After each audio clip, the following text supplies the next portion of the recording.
tes nouvelles par Philippe et Anita. Qui sont mangés chez vous l'autre jour avec les mamans. Voilà. C'est bien ça. Bah, tant mieux. Bonjour. Bonjour. Ça va? Oui, ça va bien. Salut, Gabriel.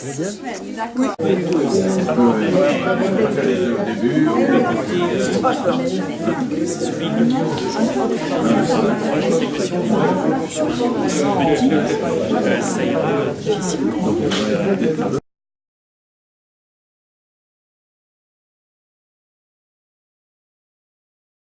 Je vous invite à me suivre, le premier groupe en tout cas, dans une visite de l'ordre d'une demi-heure selon l'organisation, qui va vous conduire en direction de quelques pages du Nouveau Testament, puisque tel est le sujet ce soir, que nous allons aborder à travers quelques documents présentés dans l'exposition permanente de la Fondation Martin Bonnemère et qui couvre en fait le mur du fond qui est consacré tout entier aux Saintes Écritures ou aux textes périphériques d'ordre liturgique et qui va nous mener cette promenade depuis le 3e, 4e siècle jusqu'à l'aube des temps modernes. Alors pour ceux qui ne connaîtraient pas la Fondation, je vais peut-être faire un rappel en quelques mots où vous êtes tous des visiteurs fidèles. Oui.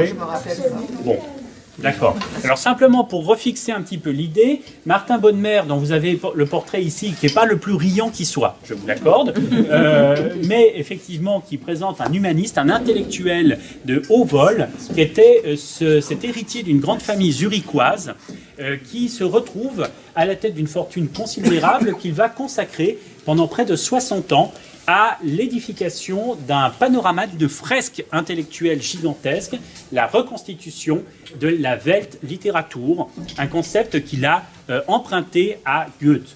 Alors, cette Weltliteratur, c'est quoi? La littérature universelle, la littérature mondiale. Elle s'appuie sur un certain nombre de textes ou de thématiques qu'il considère comme étant des trésors de l'humanité qui ont réussi à dépasser la culture et l'époque qui les a vus naître, donc en dépassant les effets de mode, pour aboutir effectivement à nous parler encore, parfois 15, 20 siècles, 30 siècles après leur écriture. C'est ce type de textes qui appartiennent à la Weltliteratur parce qu'en fait, ils parlent au-delà des modes, au-delà des époques, au-delà des civilisations et des cultures de civilisation, à chacun des êtres humains que nous sommes. Parmi les textes fondamentaux qui vont constituer la collection, il va définir, dans les années 1920-1930, 5 grands piliers. Ces 5 grands piliers sont dans l'ordre décroissant de ce que je dis d'habitude. Donc on a Goethe, Shakespeare, Dante, Homère et la Bible.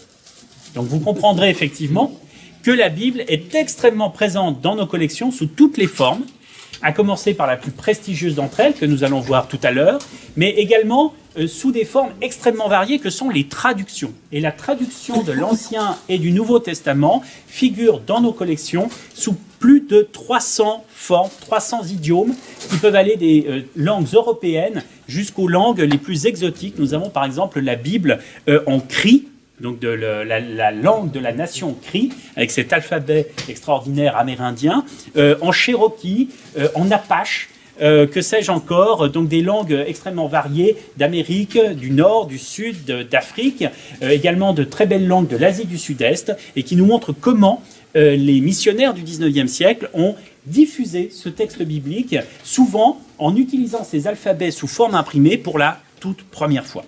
Alors je vous invite à me suivre donc dans le musée qui présente un tout petit fragment en fait de cette collection biblique, mais non des moindres, puisque c'est les fleurons de la collection que vous allez rencontrer. Afin que vous puissiez mieux profiter du contenu des vitrines, on va faire la chose suivante. Vous allez vous avancer vers les vitrines, et moi je vais me placer derrière vous. Parce que les vitrines, je les connais par cœur, je pourrais faire l'opération les yeux bandés. Donc en fait, je vais être la voix off, en quelque sorte. Ça vous permettra de profiter davantage, plutôt qu'on perde de l'espace, parce que sinon, vous n'allez pas bien voir les choses. Donc on commence par celle-ci, là, la deuxième. Aux alentours des vitrines, au fur et à mesure de mes explications, mais voilà, n'hésitez pas à vous relayer et à vous remplacer. Alors, cette section de fond de premier étage est consacrée en bonne partie, effectivement, à la Bible, après avoir envisagé l'Antiquité païenne, notamment le souvenir des grands poètes ou des grands philosophes, puis des grands historiens. Là, vous avez une vitrine consacrée aux premiers historiens que sont Plutarque, Hérodote et Thucydide, avec un fragment de papyrus du IIIe siècle, le plus ancien fragment connu de Thucydide. Et dans cette deuxième vitrine, nous abordons donc cette révolution fondamentale que va être la diffusion du Nouveau Testament dans le bassin méditerranéen et en direction de la civilisation romaine à travers différents documents et en premier lieu les papyri Bodmer. Mais je vais quand même traiter un petit peu de l'Ancien Testament qui mérite également d'être traité et vous pouvez l'admirer par ce manuscrit sur parchemin qui est en fond de vitrine, qui est en fait le Pentateuque. Autrement dit, les 5 grands textes sacrés du judaïsme. Alors, ce manuscrit, je l'ai choisi pour une raison bien particulière, parce qu'il est expressif d'un grand symbole au niveau géopolitique. Figurez-vous que ce document a été composé en plusieurs langues. Alors, on trouve la version traditionnelle, canonique, de ces 5 textes sacrés du Pentateuque en hébreu, mais vous allez également trouver dans ces pages de parchemin une traduction réalisée en arabe. Mais attention, et c'est là que la chose se complique, cette traduction n'est pas écrite en alphabet, en caractère arabe, mais en utilisant l'alphabet samaritain, qui est un alphabet mis au point par cette communauté très pratiquante du judaïsme, qui était déjà peu nombreux à l'époque et qui l'est encore moins aujourd'hui, puisqu'on en compte 700 représentants dans le monde, 350 grosso modo en Cisjordanie et 350 en terre d'Israël. Donc vous voyez que c'est un tout petit groupe humain qui poursuit effectivement des pratiques particulières et notamment un système d'écriture proche de l'hébreu, mais qui n'est pas de l'hébreu.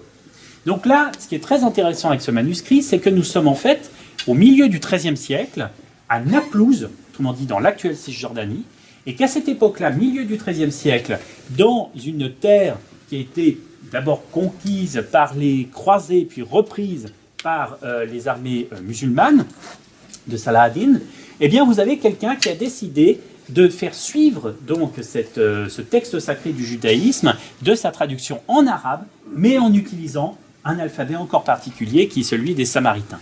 Donc une sorte de melting pot, si vous passez l'expression, de brassage culturel et linguistique qui exprime en fait ce qu'était la Terre Sainte à l'époque médiévale.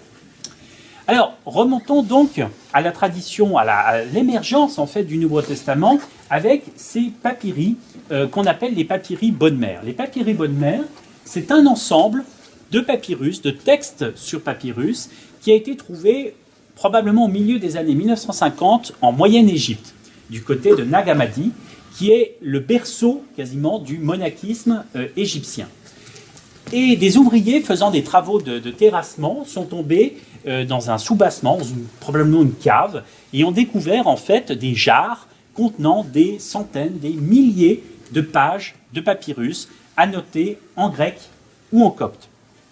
Ces pages ont été dispersées entre plusieurs antiquaires et Martin Bodmer, ayant vent de la chose, envoie sa bibliothécaire de l'époque, on dit le bon gars, en mission au Caire avec la charge de récupérer certains fragments plus intéressants que les autres. Et puis elle va tellement se prendre au jeu qu'en réalité, elle va essayer de récupérer tout ce qu'elle peut en allant chez les antiquaires quasiment en mission secrète. Donc elle prenait son pur sang arabe au Menaous Hotel, vous voyez, donc c'était vraiment la grande tradition de l'Égypte d'avant. Et puis elle allait sur le plateau de Gizeh avec son cheval, on a des photos d'elle en casque colonial et culotte de cheval. Et puis en fait, après elle revenait discrètement vers le Caire. Bon, évidemment, le Caire n'avait pas englobé à l'époque Gizeh.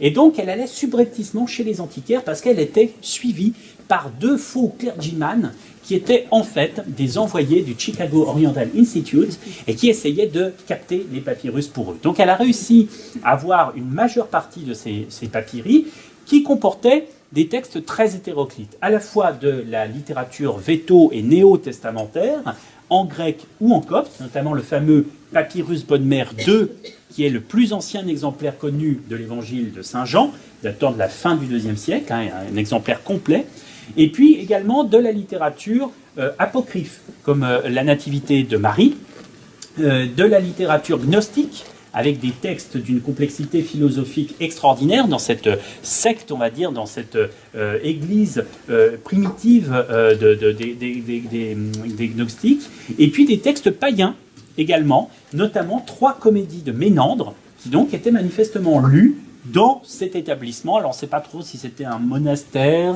une école monastique, l'identité n'est pas exactement précisée, mais manifestement, donc, on avait des intellectuels, des moines, probablement parmi les premiers moines, qui avaient accès à une littérature extrêmement variée. Alors que voyons-nous justement extrait de ces 1800 feuillets de papyrus qui sont arrivés à la Fondation Bonne-Mère et qui font encore désigner Colonie comme étant la Mecque des papyrologues, une appellation qui remonte aux années 60 et qui continue d'être vérifiée. Alors, présenté dans la vitrine, vous avez en bas de vitrine cet exemplaire qui est ouvert et qui en fait n'est pas sur papyrus, lui, il est sur parchemin. Il n'empêche qu'on l'appelle le papyrus Bonne-Mère numéro 21. Alors, ce n'est pas tout à fait du papyrus, c'est du parchemin. Et vous voyez que l'ouvrage, en fait, a déjà la forme du livre moderne. Non plus un rouleau, mais vraiment des feuillets qui sont rassemblés entre eux par une couture. Et il était très intéressant de présenter ce passage parce qu'on voit justement la ficelle qui tient encore l'ensemble et qui a été épargnée par les affres du temps. Alors c'est l'évangile de Matthieu, il date du IVe siècle, il est en copte, autrement dit de la langue égyptienne, mais exprimé par l'écriture au moyen de caractères grecs. C'est pour ça que si vous le regardez de près, vous allez reconnaître les caractères grecs, mais vous ne pourrez pas le lire, enfin vous pourrez le lire littéralement, mais sans comprendre ce que ça signifie, puisqu'en fait c'est de la langue égyptienne qui se trouve derrière. Alors copte saïdique, copte bohaïrique, il y a plusieurs dialectes qui ont fini par s'imposer comme la langue liturgique des chrétiens d'Égypte. Chose intéressante aussi, le passage, les choses s'arrangent bien, pouvait montrer la nature du livre ancien, donc le codex, mais également un passage fameux de l'évangile de Matthieu, c'est le moment du baiser de Judas. Et si vous prenez la colonne de droite en bas, vous verrez un mot écrit de manière un peu plus grasse, parce qu'il a sans doute été repassé par le scribe, que je remercie, parce que ça permet aux visiteurs comme ça de bien le voir, et c'est le mot « Rabbi ». Rabbi, Rabbi, donne-moi le baiser. C'est le moment même de la trahison et du baiser de Judas, donc un moment particulièrement émouvant. Le cartel est faux, il vient d'être remplacé. Le Saint-Jean, vous le trouvez, il est au mur. Il est au mur, c'est le papyrus de droite. Alors en fait, les deux feuillets viennent du même livre. Au départ, ils étaient reliés ensemble, et puis beaucoup de ces papyrus ont perdu leur reliure, et nous avons isolé les feuillets sous des plaques de verre qui ne les pressent pas, de manière à les conserver, c'est très manipulable aussi. Et donc en fait, dans ce PB19, vous aviez superposé l'un sur l'autre, en fait, pour la lecture, la Genèse, et ça c'est le feuillet de gauche, l'incipit de la Genèse, on voit très bien en haut le titre Genesis, et puis sur l'autre, à la suite, vous aviez l'évangile de Jean. Alors probablement, ça avait été relié ensemble pour des questions de comparaison ou d'études parallèles en fait des deux textes, et j'ai choisi le feuillet pour le Saint-Jean qui aborde la question de l'éponge de vinaigre, et vous avez sur ce feuillet les derniers instants du Christ. Là encore, c'est un manuscrit en copte qui date des environs du IVe siècle. Donc vous voyez qu'on est vraiment dans le début du christianisme et surtout le début du monachisme avec cette bibliothèque des papyri Bonne-Mère qui, rappelons-le, est quand même une des grandes découvertes philologiques chrétiennes du XXe siècle. Les autres grandes découvertes, eh bien, ça va être, enfin chrétiennes ou bibliques disons, les autres découvertes c'est les rouleaux de la mer Morte que tout le monde connaît et les papyri de Nag Hammadi qui ont été trouvés à peu de distance en fait des papyri Bonne-Mère.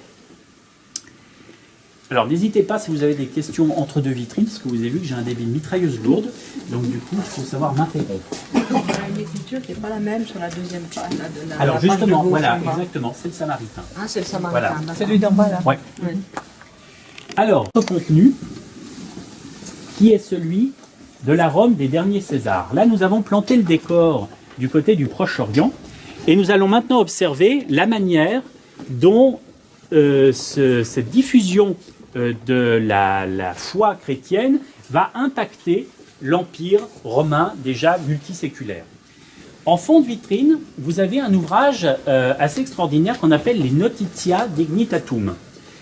C'est l'un des trois 3 seuls manuscrits ayant survécu de ce texte, qui ont tous été recopiés au début du XVIe siècle à partir d'un unique exemplaire antique survivant à la cathédrale de Spur, et en fait qui a disparu dans l'incendie de cette cathédrale au XVIIe. Donc en fait, il n'y a que ces copies modernes, si je puis dire, du XVIe siècle qui ont survécu, et cet exemplaire-là a servi à l'impression, à la première impression du texte, justement, au XVIe siècle à Bâle.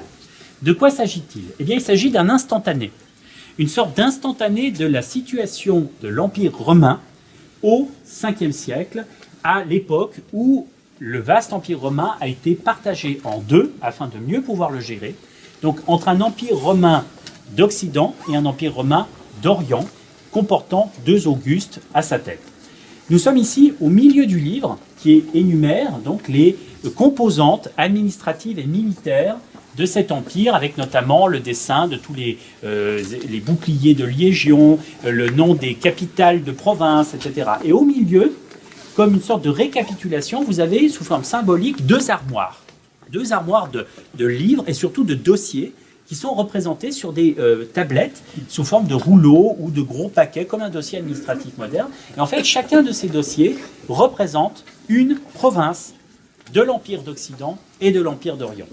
Eh bien, vous voyez qu'en fait, ces 2 bibliothèques qu'on pourrait imaginer chez les chefs de l'administration impériale sont mises sous la protection de la divine élection et de la divine providence, qui sont symbolisées par des anges en haut, effectivement, de chacune, en fronton de ces 2 armarias, de ces 2 bibliothèques. Donc vous voyez qu'un empire romain qui déjà, à ce moment-là, a totalement fait le pas d'une christianisation. Alors, la chose, évidemment, s'est faite par étapes, et nous avons suggéré ces étapes par le biais non plus de livres, mais d'antiquités, de petites antiquités, la numismatique, avec un ensemble de 3 monnaies d'or qui rappellent, par ceux qui les ont frappées, ce parcours.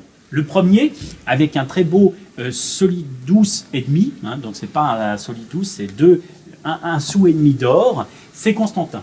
Constantin le Grand, qui va remporter la bataille du pont Milvius grâce à une intervention, dit-on, divine, qui fit apparaître donc un énorme signe de croix dans le ciel et qui galvanisa les troupes contre l'usurpateur qui lui contestait le pouvoir. Par ce signe, tu vaincras.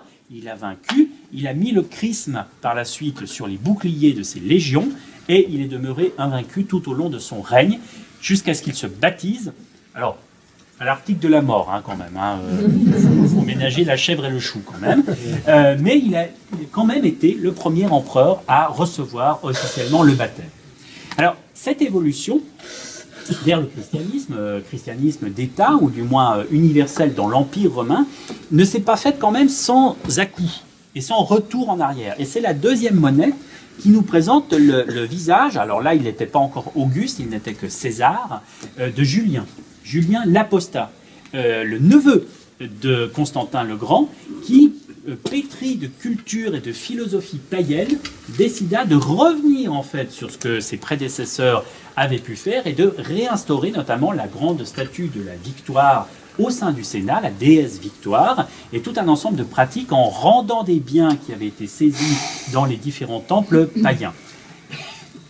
Pour lui, la chose aurait peut-être changé la face du monde si son règne avait été grand ou si une dynastie s'était instaurée, mais voilà qu'il part combattre les Perses et qu'il finit lardé et percé de multiples traits sur le champ de bataille vers l'an 361 en disant, la parole est apocryphe mais elle est belle, en levant les yeux vers le ciel agonisant et en lançant « Tu m'as vaincu, Galiléen ». Ah, bon. Donc effectivement, là, le paganisme meurt avec lui en quelque sorte. Et puis celui qui va réellement sauter le pas définitivement, eh bien c'est Théodose. Théodose Ier, dont vous avez donc la dernière monnaie, un autre solidus, un sou d'or, qui va imposer le célèbre édit de Théodose, qui va faire du christianisme la religion, alors pas imposée comme on le lit parfois, mais du moins celle qui aura les faveurs de l'État impérial et qui va du coup se manifester.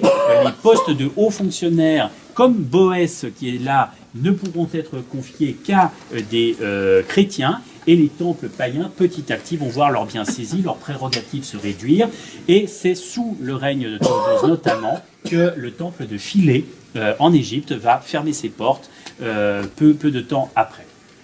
Alors, il ne faut pas croire pour autant que cette civilisation de la Rome tardive a totalement coupé les ponts avec tous les acquis antérieurs. Et nous en avons ici un très bel exemple avec ce petit manuscrit en bas à droite, qui, entre parenthèses, a été calligraphié pour le roi Henri II de France, donc de la dynastie des Valois, celui qui s'est pris une lance dans l'œil en faisant du sport. Il prouve que le sport est très néfaste, surtout les tournois. Et donc, Henri II était pas un lettré, mais disons un amateur de livres, comme il était de bon ton, et un calligraphe crétois lui a mis au point, lui a calligraphié ce petit volume absolument charmant. La reliure est somptueuse, on peut la voir d'ailleurs sur le site Icodices, où nos manuscrits sont mis en ligne gratuitement. Et ce texte émane de l'Antiquité d'une épouse d'empereur, l'impératrice Eudoxia, qui était l'épouse de Théodose II. Donc là, nous sommes au 5e siècle. Que fait l'impératrice pour se distraire? Elle se livre à un jeu littéraire alors très en vogue à la cour impériale, surtout en Orient, qu'on appelle les santons, qui est une sorte de cadavre exquis, en quelque sorte. Alors, elle prend son Homère, Iliade, Odyssée, et elle va faire des copier-coller. En d'autres termes, elle va isoler des vers qu'elle prend tels quels, sans les altérer, sans les modifier, et elle les recombine pour faire un texte nouveau, avec une autre signification. Et donc, en prenant le meilleur poète païen connu de tous, qui était le socle de la culture à travers tout l'empire gréco-romain, il faut savoir que les enfants apprenaient à lire le grec dans Homère. C'était vraiment le béaba.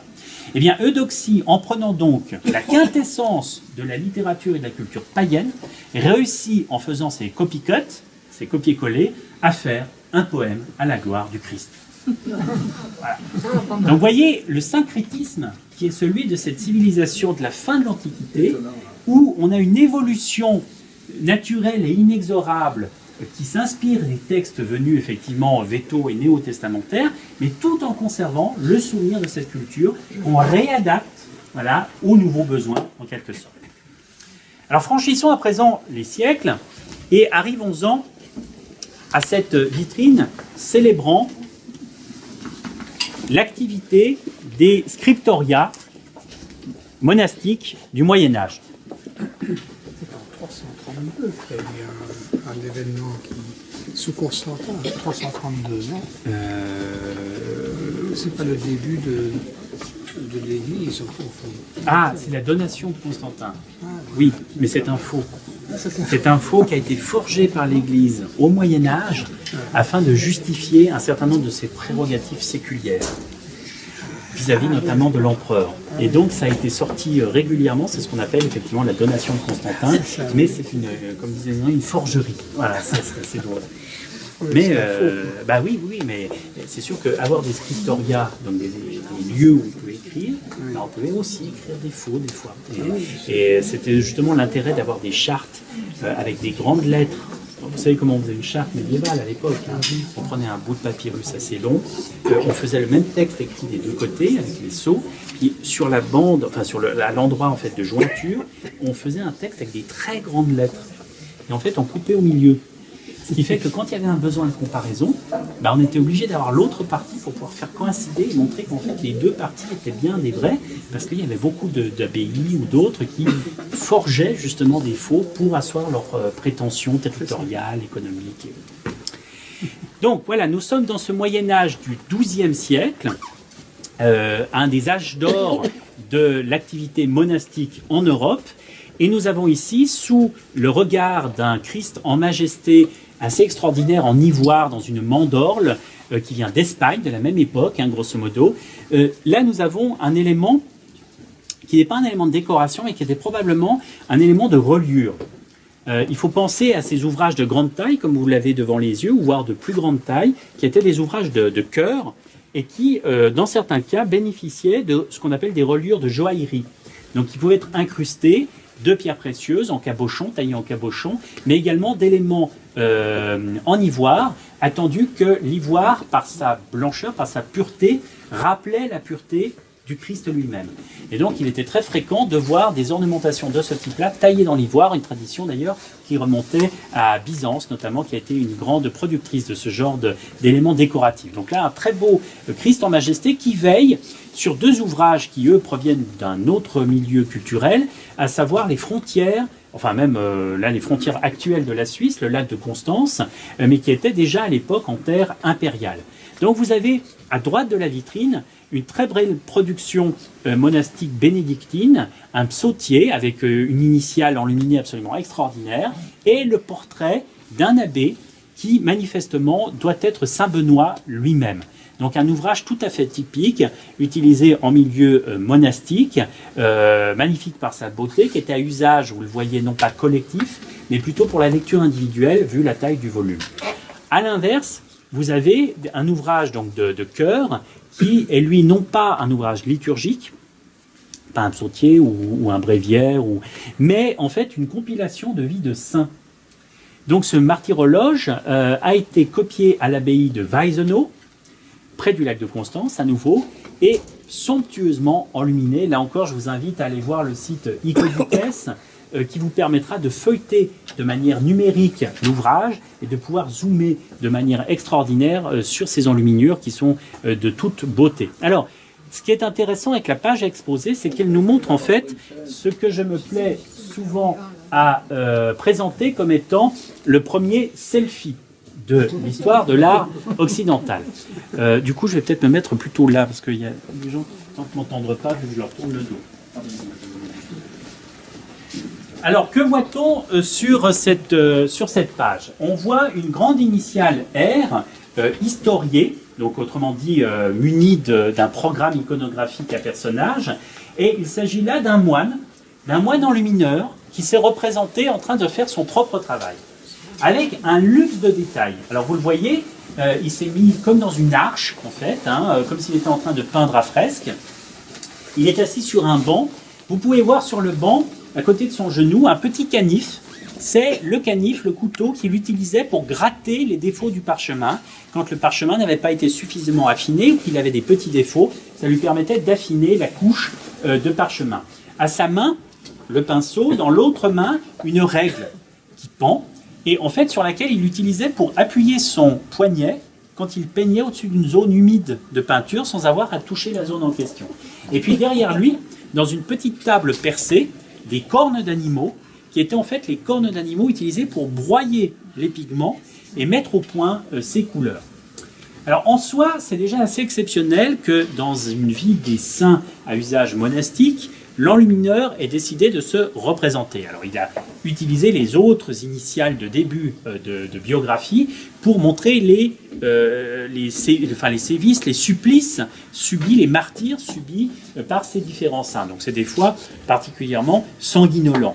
À noter que le manuscrit a failli être détruit, puisque je pense au XIXe siècle, à une époque où dans les intérieurs bourgeois, on aimait bien avoir une petite enluminure directement prise dans un manuscrit, eh bien un brocanteur a probablement joué du ciseau, et donc un ensemble de ces enluminures, on n'en a plus que le fantôme, puisqu'il y a la forme de la lettre, mais que l'enluminure elle-même a été découpée. Donc Dieu merci, les dégâts ont été stoppés assez vite, il y en a 3 ou 4 qui doivent manquer, et le reste peut être admiré avec un brio, disons, d'imagination assez extraordinaire. En page 1, c'est le scribe qui avait été représenté, au tout début du texte, avait été représenté dans la marge. La différence entre les deux enluminures, c'est que celle-ci d'abord est nettement plus impressionnante, c'est pas dans la marge, c'est vraiment dans une lettrine. Et deuxièmement, pourquoi je parlais de selfie?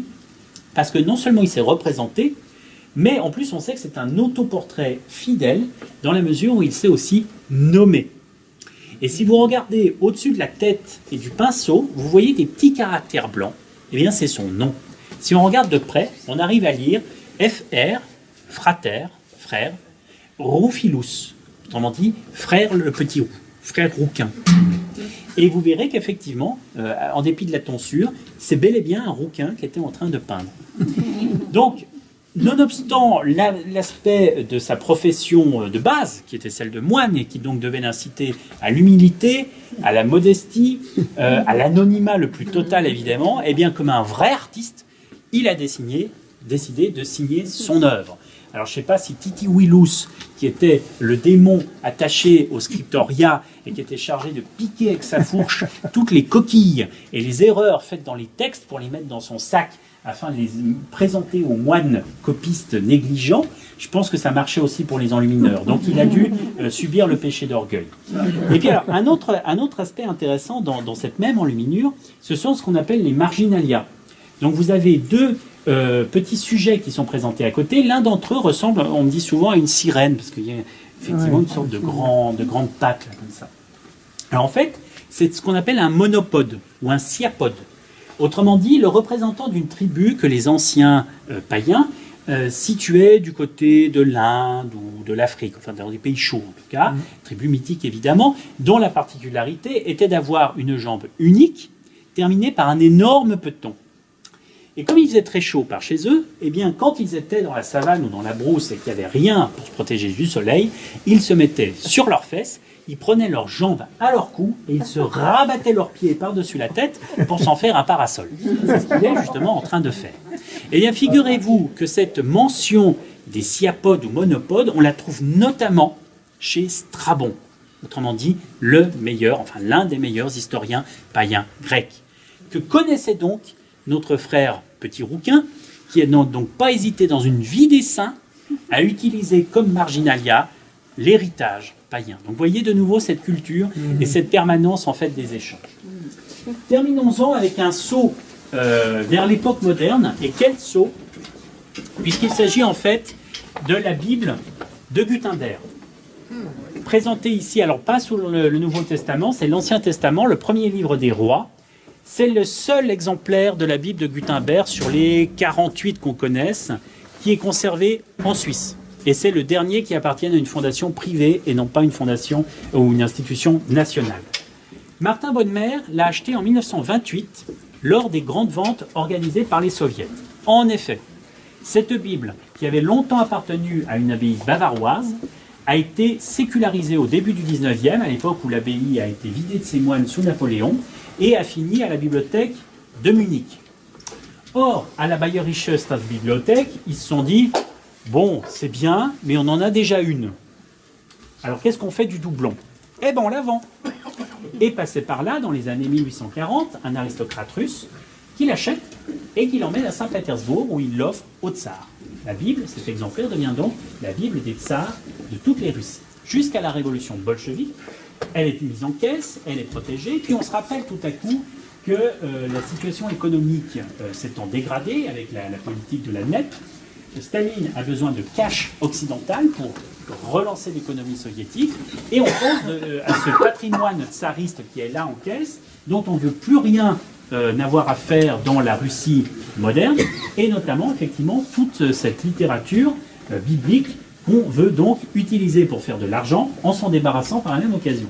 Et donc, le pouvoir soviétique organise des grandes ventes aux enchères à Londres, et Martin Bonnemer, qui à l'époque a 29 ans, voit apparaître ses trésors, notamment le Codex Sinaiticus, qui vient du mont Sinaï, et qui est en fait le premier exemplaire comportant tous les évangiles réunis en même temps, absolument rarissime, qui a fini finalement à la British Library, au British Museum. Et donc, lui, il se décide pour cette Bible de Gutenberg, qu'à s'attire-lire, alors que jusqu'à présent, il avait tendance, en bon zurichois, à dire « je ne dépense pas plus que mes revenus d'une année ». Donc, vous voyez, il n'attaquait pas le capital, hein, c'était uniquement sur les revenus du capital. Et donc, il se porte acquéreur pour une somme alors démentielle, qui représentait facilement quelques dizaines de milliers de livres sterling. Vous voyez, donc c'est plus vraiment les mêmes gabarits. Maintenant, on parle évidemment d'un objet ou d'une édition qui probablement dépasse les 100 millions d'euros. Et donc, en fait, cet exemplaire arrive dans ses collections en 1928, et c'est véritablement un exemplaire de choix en 2 volumes, hein, c'est en 2 tomes, et on les fait tourner de manière à toujours en avoir en exposition sans le fatiguer. Alors, il y a une anecdote assez cocasse concernant cet exemplaire. Le fils de Martin Bonnemer, Gaspard, qui allait devenir ambassadeur de Suisse, était en études à Yale et avait été invité dans les années 50 à venir voir les trésors de la bibliothèque de Yale avec d'autres étudiants étrangers. Et il est accueilli par le directeur de la bibliothèque, le président de l'université, tout ruisselant de fierté. Ils montrent leurs trésors et notamment trônait leur exemplaire de la Bible de Gutenberg. Et Dieu sait si la bibliothèque de Yale a des trésors. Et donc notre étudiant suisse arrive, se penche vers l'exemplaire, fait une petite moue de commisération, regarde les deux édiles en face de lui et leur dit « Oui, bah celle de papa, elle est quand même mieux. Hein. » Alors bon, voilà, ça c'est une belle histoire. Maintenant, si on revient en fait à l'importance de ce texte, vous avez quand même devant vous le premier livre imprimé à caractère mobile de l'histoire. Donc Johannes Gutenberg qui met au point cette technique, ce n'est pas la première impression, contrairement à ce que l'on dit des fois, puisque les Chinois, les Arabes ont déjà imprimé, même en Europe on a déjà imprimé, mais ce qu'on appelle des blocs-bourgs. Autrement dit, des planches sculptées, dans lesquelles on peut sculpter du texte et de l'image, et puis ensuite on imprime de manière estampée. Voilà, c'est pour ça qu'on appelle bloc-bourg en allemand, parce que c'est des blocs de bois qui servent à l'impression. Donc, ce ne sont pas des choses réutilisables, évidemment, puis au bout d'un moment, quand la planche se casse à force d'avoir été mise sous presse, ben, il faut resculpter, puis on repart sur autre chose. Là, la différence, l'idée de génie, c'est d'avoir effectivement isolé chacun des caractères pour en faire un poinçon particulier qu'on met sur des lignes de bois avec un cadre, ce qu'on appelle la casse. On met ensuite sous presse, donc ça écrase, ça foule le papier. Puis une fois qu'on a fait le nombre de feuillets voulus, on peut reprendre la casse, on enlève la corde qui enserre le tout, et puis on peut récupérer chacun des caractères pour recomposer une nouvelle page. Et c'est ça qui effectivement est l'idée de génie, qui a demandé un effort financier très considérable.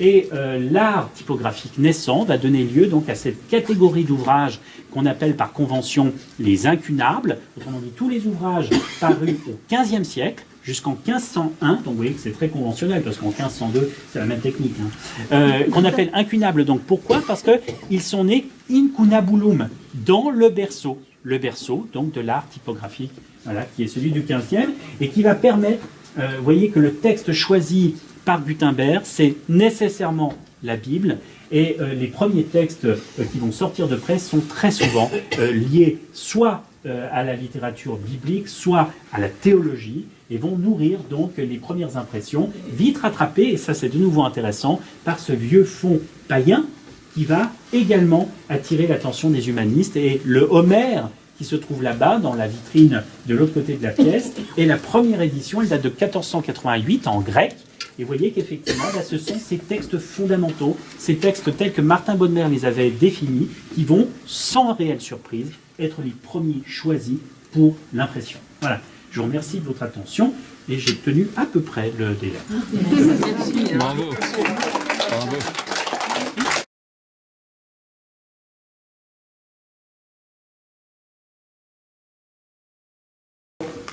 Dans cette magnifique fondation Bodmer, évolue à la conservation et à la mise en valeur de livres uniques et précieux. Le thème de notre méditation de ce soir est la Bible. Nous verrons comment de grands théologiens comme Luther, Calvin et le pape François lisent et interprètent la Bible. Nous verrons également ce qu'ils éprouvent à sa lecture et ce qu'elle leur inspire. Nous découvrirons enfin comment la lire pour qu'elle nous transforme et nous rende meilleurs. Pour recevoir le message biblique, nous devons être dans un état d'esprit calme et serein. Nous aurons la chance d'écouter quelques morceaux de musique, du violoncelle et de la flûte qui nous aideront à atteindre cette quiétude et cette disponibilité intérieure. Enfin, dans un même élan, nous exprimerons notre foi commune en priant et chantant d'une même voix. Nous vous souhaitons un agréable moment de recueillement.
Vous êtes tous, j'espère, descendus d'un étage tout à l'heure et vous avez découvert, entre autres, bien sûr, des Bibles et d'autres documents sur lesquels je ne reviendrai pas,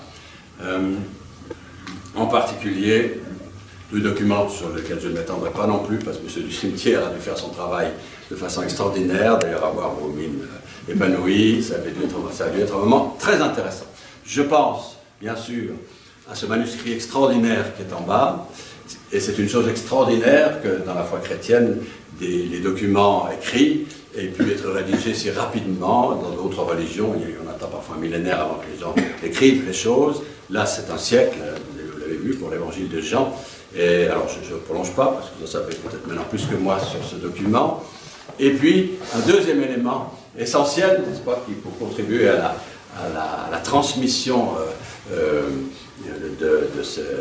la tradition de l'Ancien et du Nouveau Testament, c'est bien sûr l'invention de l'imprimerie. Et là, vous avez été servi. Je pense que la plus belle vitrine en bas, c'est celle précisément de la Bible de Gutenberg.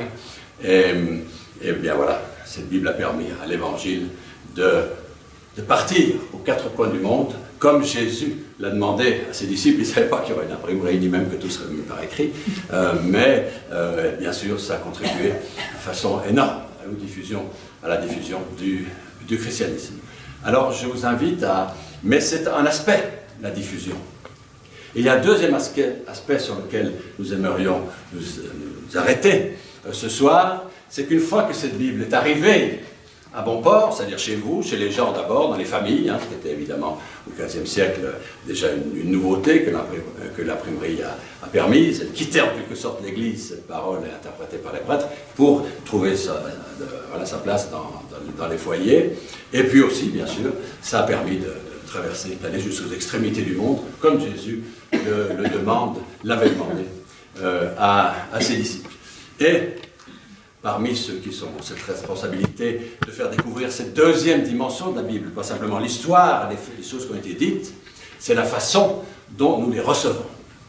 Et la première personne à s'exprimer sur ce sujet, nous allons vous la lire, c'est une lettre du pape François, écrite récemment. Et on va tout de suite vous la lire.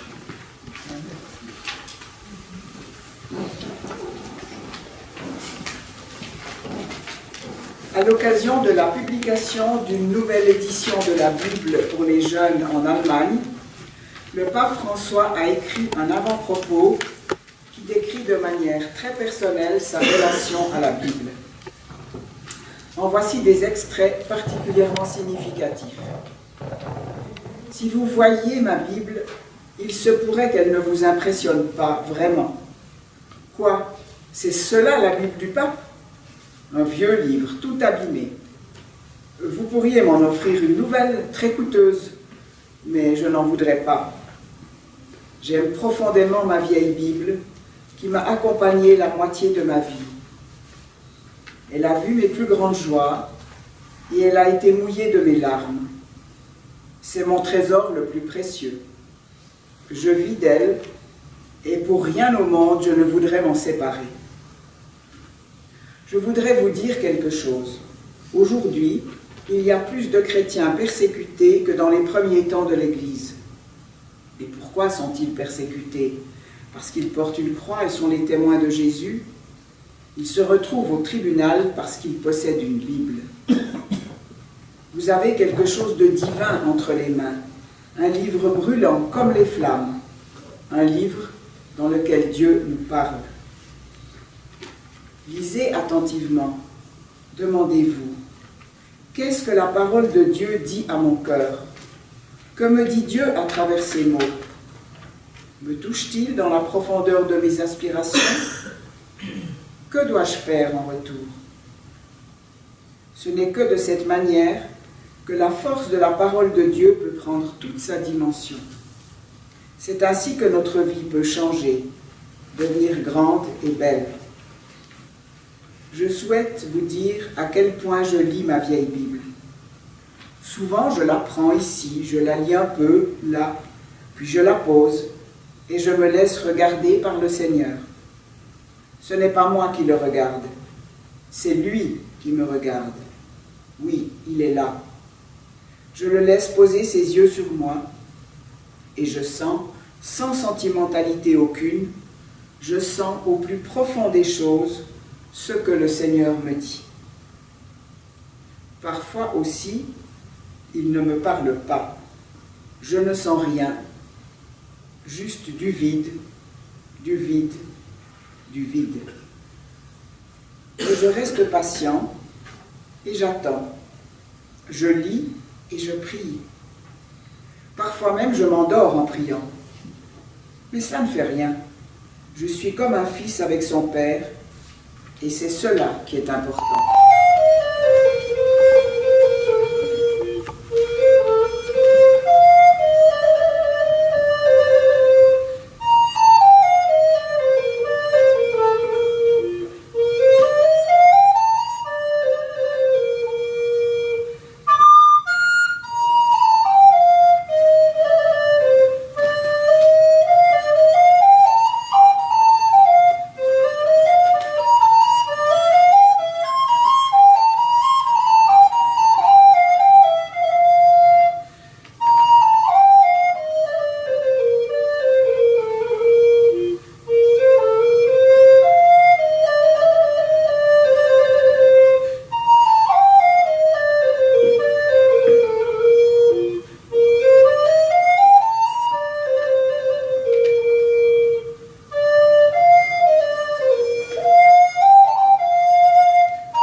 Nous entendons maintenant quelques textes écrits par Luther et Calvin.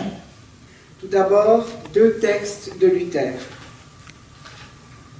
Je ne puis accepter qu'on impose une interprétation de la Bible, car il faut que la Bible, cette source de toutes les libertés, soit libre elle-même. La Bible s'interprète elle-même. C'est le message de l'Évangile, de la Bible, qui a donné naissance à l'Église, et non l'Église qui a donné naissance à la Bible. Quand je suis attaquée par la tentation, je saisis aussitôt une parole de la Bible qui me présente Jésus-Christ. Il n'y a pas d'autre moyen que l'écriture pour sentir la consolation et la puissance du Saint-Esprit, comme je l'ai souvent montré et éprouvé moi-même. Puis maintenant, 2 textes de Calvin. Tout ce que je demande, c'est qu'il soit permis au peuple croyant d'écouter Dieu lui parler et d'être enseigné par lui. Quand nous voyons des hommes de toutes conditions profiter à l'école de Dieu, nous reconnaissons la vérité de la promesse divine. Je répandrai de mon esprit sur toute chair. Certains frémissent et s'indignent. Mais qu'est-ce donc, sinon reprocher à Dieu sa générosité?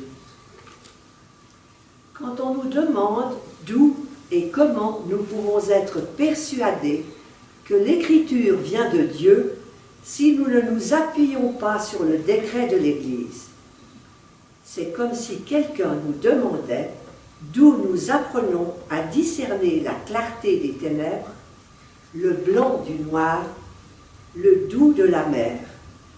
Car l'Écriture a en elle-même de quoi se faire connaître de façon aussi notoire que les choses blanches ou noires de montrer leur couleur, et les choses douces et amères de montrer leur saveur.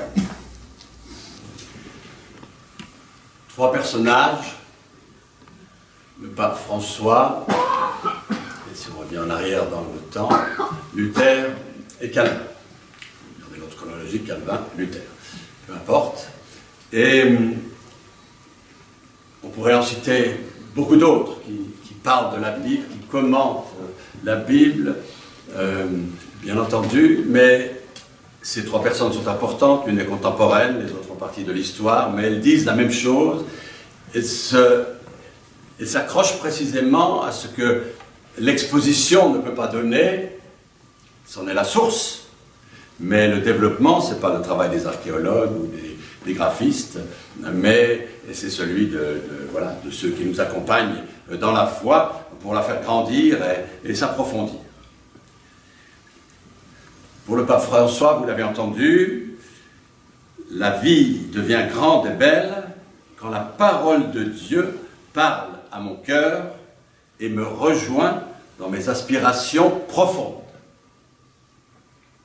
Là est toute la grandeur de la Bible, qu'elle ait traversé les siècles en étant très peu transformée, est une chose importante, essentielle certainement, bien sûr. J'entends, elle a été copiée, il y a eu beaucoup de petites erreurs, le script a sauté une ligne, ou même parfois, il y a un petit épisode souvent, c'est quand Jésus, vous savez, s'énerve devant le temple parce qu'il voit les vendeurs qui cassent tout, et il voit les vendeurs vendre de la viande, des animaux qui vont être sacrifiés, n'est-ce pas?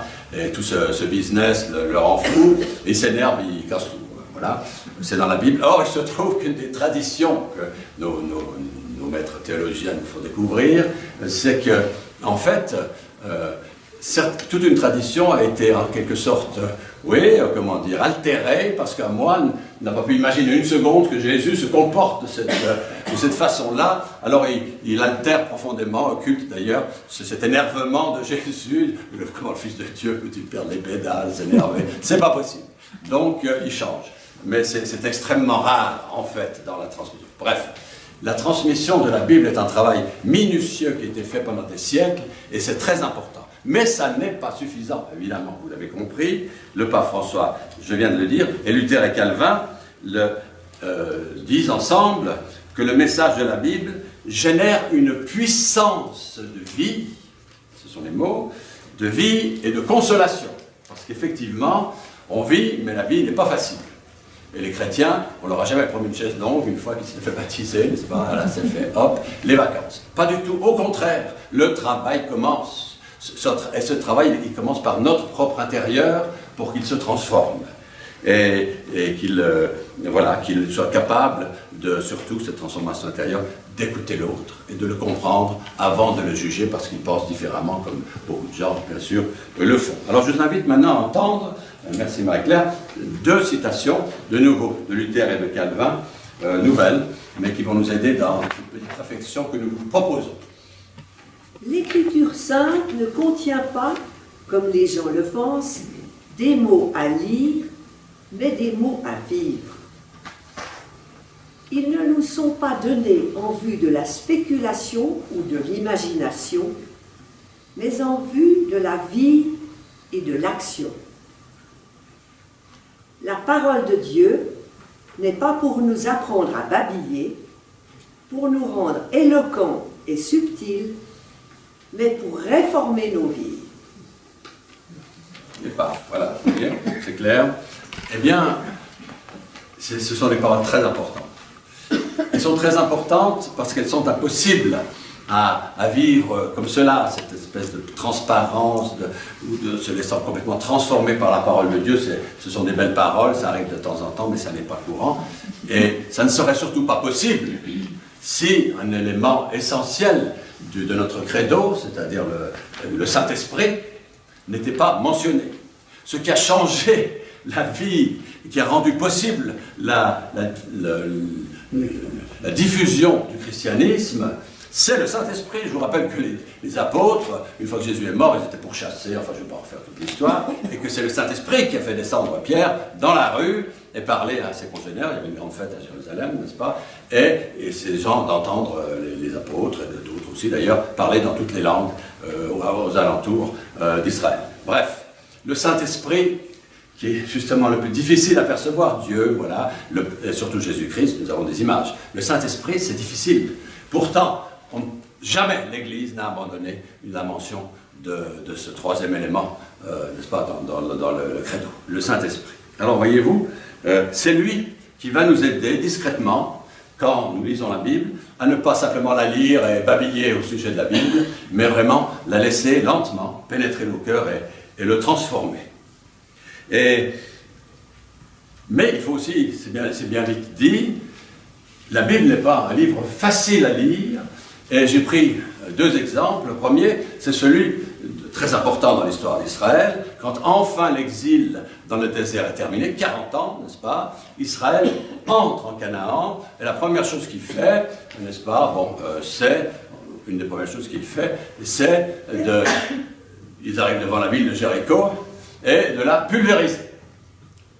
Dieu est avec nous, n'est-ce pas, malheureusement, c'est utilisé souvent dans l'histoire, mais pas là, pour les bonnes raisons. Là, Dieu était avec Israël, mais le problème, c'est que cette victoire éclatante de ce petit peuple par rapport aux Palestiniens, qui habitaient la région, qui adoraient leur Dieu à eux, des idoles, que cette victoire est attribuée à Dieu, elle est magnifique, mais en même temps, une dizaine de milliers, on n'a pas même pas retrouvé les ruines exactement de cette époque-là, des milliers de personnes ont été massacrées.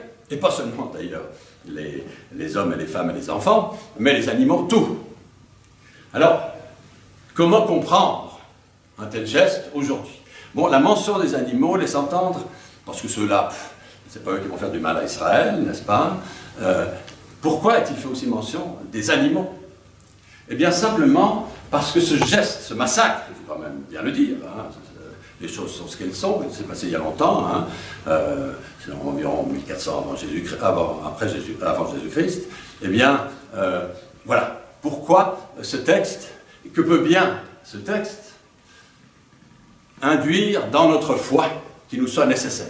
Et là, il faut faire un petit effort pour nous rappeler que l'Ancien Testament, eh bien, il a des racines très très loin dans l'histoire, qu'Israël vivait autrement, que les valeurs n'étaient pas les mêmes aujourd'hui. D'ailleurs, même la loi de Moïse, Jésus lui a donné, l'a peaufiné, n'est-ce pas, sur la montagne, lui a donné une actualité, mais nous replongeons 3 siècles en arrière, n'est-ce pas, quand on lit, 3 millénaires en arrière, quand on lit l'Ancien Testament.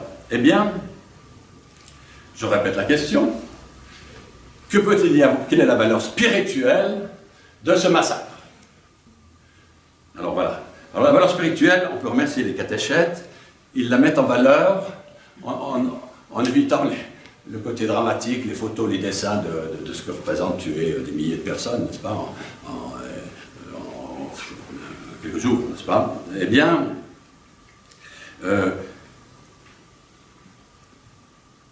Quel est l'élément spirituel à en tirer, et pourquoi ce texte figure-t-il en bonne place dans la Bible? Eh bien, c'est parce que ce n'est pas la victoire militaire qui est importante. Il y en a eu beaucoup d'autres, et elle a son importance, bien sûr, dans l'histoire d'Israël. Mais pour nous, aujourd'hui, ce ne sont pas les victoires militaires d'Israël qui nous impressionnent, surtout pas les dernières, pas celles du 19e et du 20e siècle. Non, c'est autre chose. Quoi? Eh bien, c'est la mention des animaux qui m'a fait penser, enfin, je ne suis pas du tout le premier à y penser, mais qui frappe, c'est que ce peuple était profondément idolâtre, en tout cas dans la vision, bien sûr, d'Israël, et ce peuple attribuait une force à leur statue en bois, ou en pierre, ou en métal, n'est-ce pas, de l'or parfois, n'est-ce pas, c'est l'histoire du veau d'or, ça c'est les Israélites qui se sont laissés un peu aller, là, Moïse n'était pas très content, ne revenons pas là-dessus, mais, vous voyez, l'important dans cette histoire, c'est ce qui n'est pas dit explicitement, mais qui est rappelé souvent d'une manière ou d'une autre, c'est le fait que quand des êtres humains attribuent à une figure un pouvoir, ils se trompent. Et Israël ne doit pas tomber dans ce piège. Il y a eu des périodes où les idoles ont été emmenées dans le temple, à Jérusalem, bien entendu, mais c'est une erreur. Les prophètes, ils sont quasiment tous morts dans l'Ancien Testament, pas dans une chaise longue, dans les trous, enfin bref, mais quand vous lisez les textes des prophètes, c'est émouvant, c'est pas les souffrances, et pourtant ils vont de l'avant. Eh bien, leur message c'était quoi? C'était non pas de prôner la grandeur, les victoires de Dieu, etc. D'ailleurs, tout le monde s'attendait, je m'excuse de faire un saut dans l'histoire, à l'époque de Jésus-Christ, à ce que se reproduisent un peu ces phénomènes extraordinaires, que les Romains seraient chassés, etc. Rien de tout ça, parce que ce n'est pas l'essentiel, bien entendu. Même si Dieu a secouru, accompagné son peuple, bien entendu, il y a autre chose. Il y a dans la vie, aussi bien des Israélites que de nous-mêmes, un leurre, c'est d'attribuer de la puissance et de la valeur à des choses qui n'en ont pas. Et la valeur de la Bible, c'est ce qui est justement caché, et c'est là, en l'occurrence ici, cette affirmation que tous les prophètes reprendront, n'est-ce pas? Les idoles qui sont là, sous la main, contrairement à Dieu qui est très lointain, n'est-ce pas? Même si c'est pratique, ne valent rien. Elles ne pourront pas vous aider. Il y aura peut-être des événements que vous leur attribuerez, mais ça n'a rien à voir, elles n'ont pas de puissance. Tandis que ma parole, dit Dieu, n'est-ce pas, c'est donnée à Moïse, c'est donnée au travers des prophètes, qui invitait les gens à s'occuper de la veuve, de l'orphelin, du réfugié, enfin vous connaissez ces textes, qu'on lit souvent bien sûr, eh bien, c'est là, dans ces attitudes du cœur, générées bien sûr par la parole de Dieu, entre autres, eh bien, que la vraie force de la Bible se trouve. Il y a eu une force de traverser les siècles, bien entendu. Il y a eu une histoire qui a été menée, bien entendu. Mais l'essentiel n'est pas là.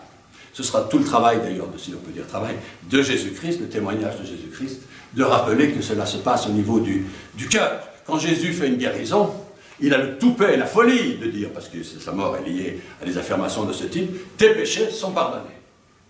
Jésus avait la capacité qu'ont les psychologues, peut-être c'est un prêtre ou pasteur de manière plus forte que d'autres, de voir dans les cœurs, n'est-ce pas? Mais ça va pour n'importe qui, bien sûr. C'est-à-dire que ce qui compte, c'est ce qui se passe à l'intérieur de l'être humain, du paralytique, de tous ceux que Jésus guérit, et qui est très discret, mais qui permet à Jésus de dire « Tes péchés sont pardonnés », qui lui a valu, à coup sûr, d'être crucifié quelques années plus tard, n'est-ce pas? Pas longtemps après, d'ailleurs. Eh bien, voyez-vous, la Bible, les textes de la Bible, c'est pour ça que les réformateurs disent ne lisez pas tout un chapitre, comme ça vous avez fait ce que vous devez faire, et puis ensuite fini, hop, au travail. Non! Restez même sur un seul verset. Dites-vous, qu'est-ce que ce verset, qu'est-ce que cette petite péricope, cette petite histoire, Dieu veut m'apprendre au travers d'elle? C'est là que commence le vrai travail de la Bible. Alors, pour l'histoire de Jéricho, c'est l'histoire des idoles. Ensuite, eh bien, je ferai simplement une comparaison. Le message de la Bible, il est enfermé, c'est comme une perle qui est enfermée dans un coffret, n'est-ce pas? Le coffret la protège. Les vérités de la Bible sont dans un coffret, c'est toute l'histoire. La Bible, n'est-ce pas, l'histoire d'Israël. Ça, c'est le coffret, le côté historique. Mais il y a le message. Ce message, il est dans la Bible, il est dans la parole des prophètes, il est constamment là, mais il est aussi constamment enveloppé dans des événements historiques dont il ne faut pas chercher tellement à savoir exactement comment ils sont passés. La traversée de la mer Rouge, elle est un message spirituel. Il s'est certainement passé quelque chose, ça ne fait aucun doute, bien entendu. Je n'ai jamais mis en doute d'ailleurs les événements eux-mêmes, mais ce n'est pas l'essentiel. Le côté spectaculaire de la traversée de la mer Rouge par le peuple d'Israël a une signification. Chaque fois qu'un pasteur baptise ou un prêtre baptise un enfant, il peut faire référence à ce texte, parce que tous les textes théologiques comparent ce passage de la mer Rouge au baptême, n'est-ce pas, qui vous fait traverser une situation d'esclave, parce qu'on baptisait surtout là pour les adultes, n'est-ce pas, une situation d'esclave et une situation de liberté. Bon, elle n'était pas facile cette liberté après, puisqu'elle était au désert, n'est-ce pas, et puis en plus, voilà. Donc vous voyez, il y a des réalités qui sont derrière les événements, et pas les événements bruts. Il ne sert à rien donc de les réciter, mais il faut surtout se laisser imprimer de l'intérieur. Jéricho, c'est en quelque sorte la condamnation de l'idolâtrie, de l'illusion que des choses, comme pour eux c'était des idoles, pour nous ça peut être de l'argent, n'est-ce pas? Beaucoup pensent que parce qu'il y a de l'argent, on va pouvoir faire ceci, cela, on est tout content. L'essentiel, c'est ça, une construire des grandes églises, s'il n'y a pas à l'intérieur cette force, précisément du Saint-Esprit, qui donne à la parole de Dieu son actualité. Une grande cathédrale est vide s'il n'y a pas à l'intérieur la Bible, et des gens qui l'expliquent, qui la développent et surtout qui la suivent. Un autre élément, ça c'est l'Ancien Testament. Le Nouveau, je vais prendre un exemple que j'aime beaucoup d'ailleurs, c'est que Jésus parle très souvent en parabole. Une parabole c'est bien parce qu'on s'en rappelle facile, c'est une petite histoire, n'est-ce pas? Et quand on veut prêcher sur une histoire de Jésus, quand on a une parabole sous la main, il y en a assez, une quarantaine, eh bien, ça nous fait réfléchir, parce qu'on n'y comprend rien au premier abord, n'est-ce pas? Et une qui était très difficile à comprendre, et les disciples ne se sont pas gênés pour le signaler à Jésus, quand Jésus raconte la parabole du semeur. Tout le monde la connaît, je n'ai pas l'affront de vous la répéter. Les graines tombent dans les racines, dans les épines, dans les rochers, et finalement dans la bonne terre. Voilà, ça pousse évidemment dans la bonne terre, à part dans les racines, tout le monde. Ça, Jésus n'a rien appris aux gens du coin. Alors Jésus, pourquoi, c'est les paroles des disciples, pourquoi tu nous parles toujours en parabole, enfin sans blague, c'est peut-être plus simple de nous expliquer tout de suite. Et Jésus, citant un prophète de l'Ancien Testament, dit, je vous parle en parabole pour que vous ne compreniez pas. Et sous-entendu, que vous ne reprenez pas une parabole comme une recette, c'est impossible d'ailleurs, hein? La parabole du fils prodigue, enfin bref, elles sont merveilleuses ces paraboles, mais il faut les creuser, et c'est une évidence, n'est-ce pas? Et quand la Bible devient simplement quelque chose qu'on lit et qu'on applique, ça ne vaut pas grand-chose. Elle va nous faire réfléchir, parce que chaque être humain, devant la même parole, réagit différemment. La Bible, c'est comme une semence, c'est pour ça qu'elle est très belle, cette parabole. C'est quelque chose qui est déposé en nous, qu'on ne comprend peut-être pas tout de suite, mais qui nous travaille, et qui nous invite toujours à la même chose, c'est d'écouter avant de sermonner. Ça, c'est très difficile pour les pasteurs, mais on a quand même partie, Dieu merci, de leur travail qu'il s'agit. On est formé à l'écoute aussi, il faut le mettre en pratique. Eh bien, je peux vous dire que c'est là, finalement, que la parole s'enracine. Avant de savoir, il faut essayer de comprendre. Savoir, on sait, parce qu'on a fait 4-5 ans de théologie, je prends des pasteurs et beaucoup d'autres d'ailleurs, mais il faut d'abord comprendre. Et comprendre qui? Son prochain. Vous voyez, cette attitude d'humilité, de profonde humilité devant son prochain, pour essayer de comprendre avant de lui dire ce qu'il faut qu'il fasse, n'est-ce pas? Qui est la tentation, bien sûr, parce qu'on sait beaucoup de choses. Mais elle est là, dans la Bible. C'est de l'apprentissage d'une véritable écoute. Alors voyez-vous, ce que vous avez vu au sous-sol du bâtiment, de ce bâtiment, c'est le support. Magnifique, vraiment. Moi, je n'avais jamais vu l'exposition avant ces dernières semaines. Je trouve vraiment très très beau. On a vraiment fait quelque chose de magnifique. C'est la première étape. La conservation du message au travers de l'histoire. C'est très important. Les civilisations, la Bible est vraiment dans un état aujourd'hui d'étude qui est remarquable. On peut vraiment s'y pencher. Et ça, c'est un premier miracle, je dirais, entre guillemets, n'est-ce pas, de l'histoire. Il y a bien sûr le deuxième miracle, c'est celui sur lequel je vais prendre un petit quart d'heure là pour vous entretenir. C'est la capacité de trouver dans la Bible ce qui va me permettre de lire, de comprendre, de lire dans le cœur de l'autre, de le comprendre surtout, et de l'écouter, de marcher avec lui. Cette vérité qui traverse l'histoire avait besoin d'un support, mais elle a aussi besoin ensuite d'énergie, du Saint-Esprit très concrètement, pour rencontrer le cœur des gens. Voyez-vous, parce que cette Bible, n'oublions pas, d'abord fait découvrir l'amour extraordinaire de Dieu, mais aussi, comme le semeur, de nous mettre au travail. J'ai commencé tout à l'heure en disant qu'une fois qu'on était baptisé, tout n'était pas terminé, au contraire, tout commence, n'est-ce pas? Eh bien, tout l'évangile, c'est une invitation à ce que cette semence porte du fruit, que cette semence grandisse en nous, et aussi, une fois qu'on va de l'avant, nous invite à rencontrer notre prochain et à semer le royaume de Dieu ici et maintenant, très discrètement, comme les graines, n'est-ce pas? On sème aussi des graines, nous, ça va pousser chez l'autre. Et puis c'est pas là que le royaume va se construire, c'est là-haut. Mais Dieu a besoin, il a décidé ça depuis l'origine du monde, de nos mains, de notre cœur, de notre esprit, pour semer dans ce monde les prémices de cet autre monde qui nous attend, dont nous ne savons pas grand-chose, mais dont Jésus a été l'exemple parfait.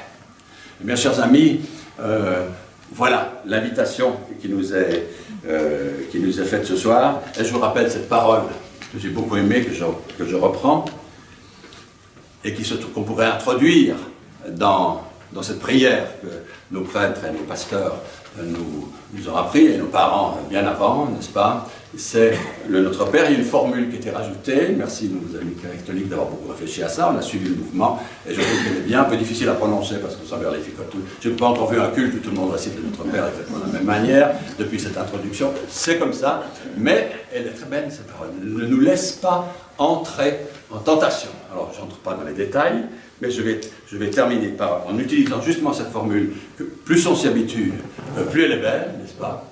Et qui évite ne nous soumet pas comme si Dieu était un tensionnaire qui nous soumet à des difficultés dans la vie, ça c'est pas possible, mais c'est pas ce que ça voulait dire, mais enfin c'est comme ça qu'on le comprend en général.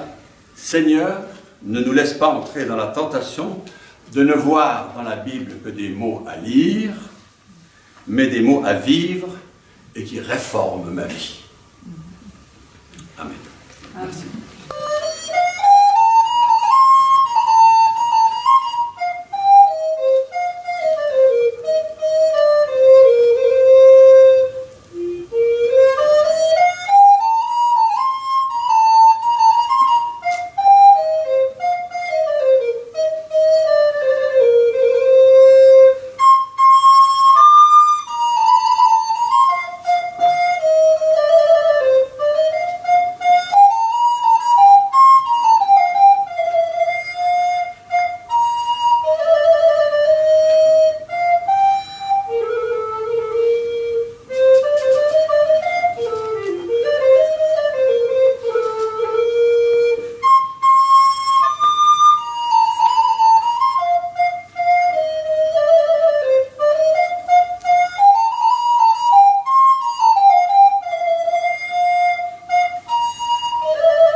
fois un film sur le débarquement en Normandie, où il y a beaucoup d'Américains, et bien d'autres nations d'ailleurs.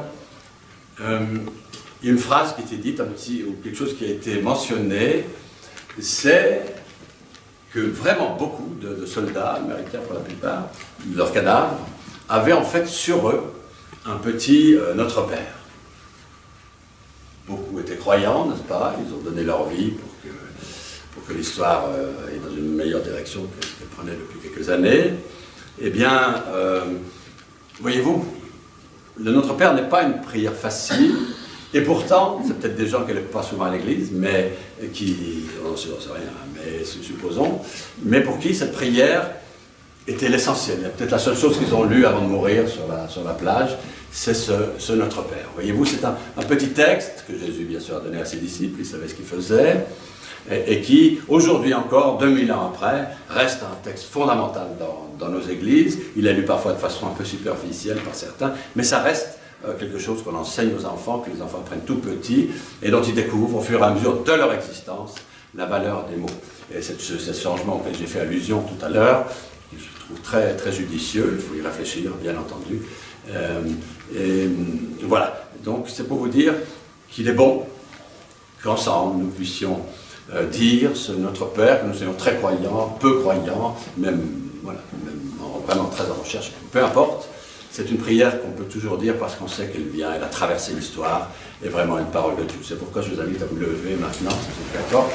Et d'ailleurs, ce n'est pas quand même. Et puis, qu'on dise tous ensemble cette prière, la version moderne, ne nous laisse pas entrer en tentation. Prions. Notre Père, qui es aux cieux, que ton nom soit sanctifié, que ton règne vienne, que ta volonté soit faite sur la terre comme au ciel. Donne-nous aujourd'hui notre pain de ce jour. Pardonne-nous nos offenses, comme nous pardonnons aussi à ceux qui nous ont offensés. Et ne nous laisse pas entrer en tentation, mais délivre-nous du mal, car c'est à toi qu'appartiennent le règne, la puissance et la gloire, pour les siècles des siècles. Amen. Et je vous invite à chanter, de mettre l'acte sur la parole. C'est un vocal qui peut être assez de manière particulière, harmonieuse cette fois. Dans nos obscurités, allume le feu. Alors ceux qui ne connaissent pas les paroles, vous écoutez une fois, on chante pas la même chose, on va revenir assez rapidement. Voilà. Et puis, si vous n'en avez pas, Natalia, de là, voilà, correct.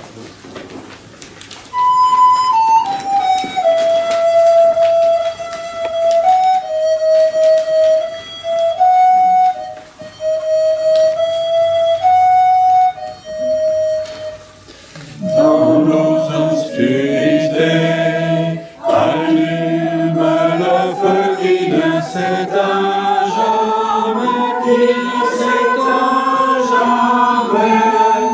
Dans nos obscurités, allume le feu qui ne s'éteint jamais, qui ne s'éteint jamais. Dans nos obscurités, allume le feu qui ne s'éteint jamais, qui ne s'éteint jamais. Dans nos obscurités, allume le feu qui ne s'éteint jamais, qui ne s'éteint jamais.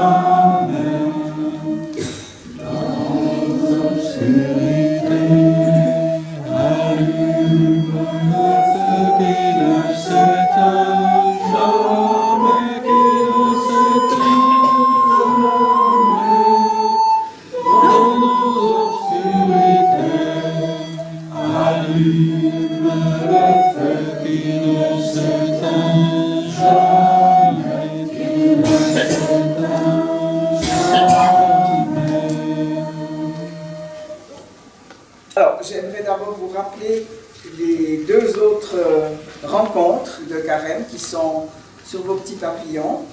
Donc le jeudi 4 avril, au temple de Chêne-Bougerie, c'est Chances et périls de la lecture biblique.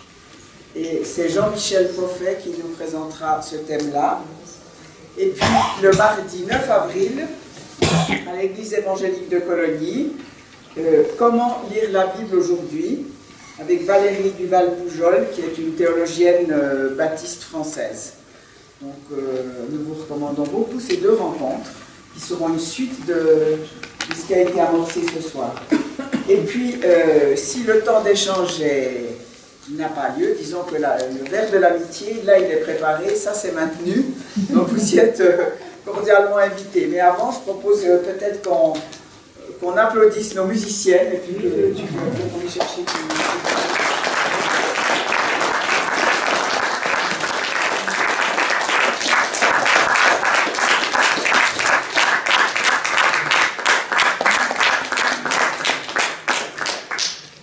Nous vous remercions beaucoup pour votre présence, parce que vous avez beaucoup apporté pour ce temps de méditation.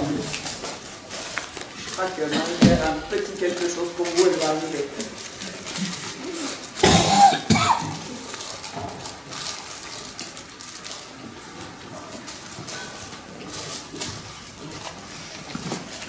Voilà, je voulais vous remercier d'avoir bien participé à notre soirée.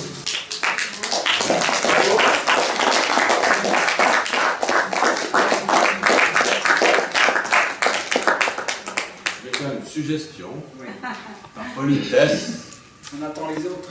justement l'inverse, non, par politesse, on a l'habitude d'attendre que tout le monde soit là pour commencer, mais vu l'exiguïté de l'endroit et le fait qu'on n'ait pas le droit de revenir ici pour faire des tâches,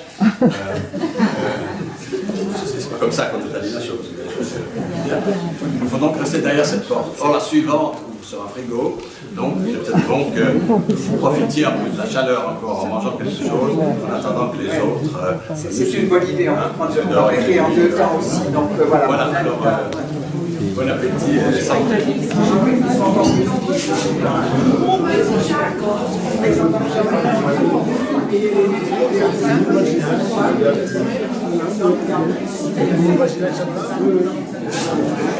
Non.